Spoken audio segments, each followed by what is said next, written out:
All right. I want to talk a little bit about something that we have built, which now may be taken away. We have nearly 1 million followers on TikTok, and there are many other progressive creators with far bigger followings. One of the things that has shaken out is that TikTok is a far more balanced platform politically than many others, like, for example, X, the platform formerly known as Twitter. And we now have a situation where, indeed, TikTok may be banned in the United States. Now, there is a lot that is still out there that we don't know. There is sort of a deadline of Trump's inauguration. There are some hoping the Supreme Court steps in. There are others hoping that a buyer steps in domestically to transfer ownership of TikTok US to the United States, which would allow it to keep going. But the idea here is that if none of those things happen, TikTok is going to be banned. Now, I will tell you the following.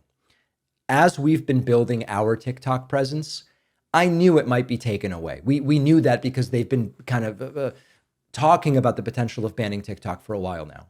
If it is going to be taken away, we will put in place a plan, the best plan we can come up with, to transition as many people off of it onto our other platforms. But as I've said before, I don't think it should be banned unless we have laws that apply to all platforms. And then any platform that doesn't meet the guidelines could be sanctioned or punished. I've given examples of this. If there was a law passed that says, if you want to operate in the US-based app stores and have the app available, here is how your data storage and privacy rules must be. If TikTok doesn't meet that requirement, they're banned. If Facebook doesn't meet the requirement, they're banned, etc. The point is, I have not seen a good reason to target TikTok specifically, despite vague claims about the Chinese Communist Party. Now, some may say, well, David, this is because you are on TikTok. Okay, my view was the same before we were on TikTok, and my view is the same about platforms. I'm not, we're nominally on Snapchat. We have a much smaller audience on Snapchat than TikTok.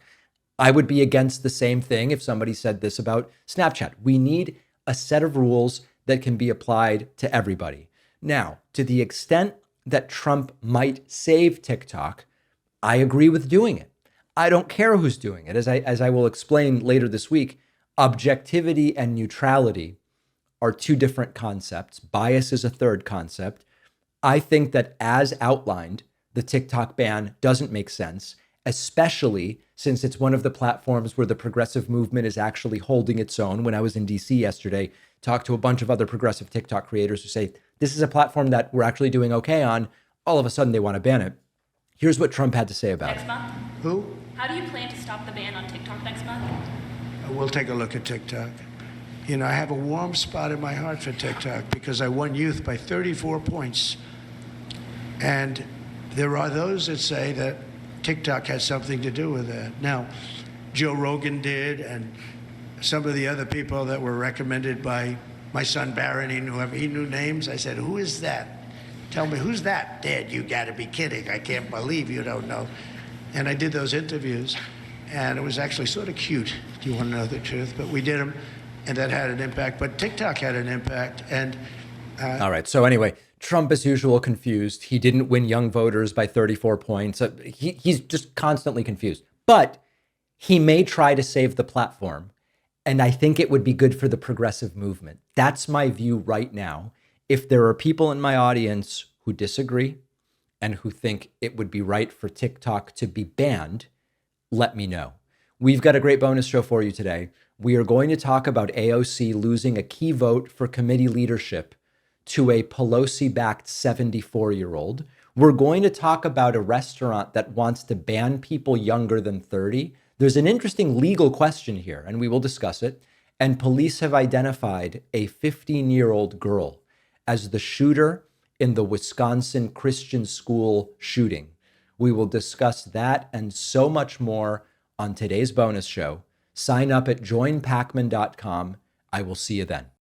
Did you know that countless commercial databases and people search sites are storing your personal information? Anyone from an employer to a former partner can use these platforms to get details about your online presence, your home address, phone number, email, license plate, family members, financial information, even political views.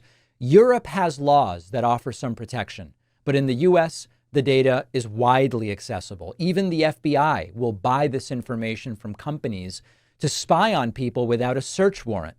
Our sponsor, Incogni, provides a solution. It takes just seconds to sign up, and Incogni will send removal requests to all of the major data brokers, legally compelling them to get rid of your data.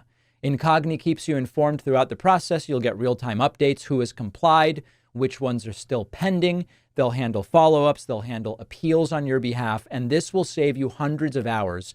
Very few people have the time or resources to do this on their own. This service can also reduce the number of spam calls and emails you get, since many solicitors and scammers get your information from these very same sources. Go to incogni.com/Pacman and use the code Pacman for 60% off. The link is below.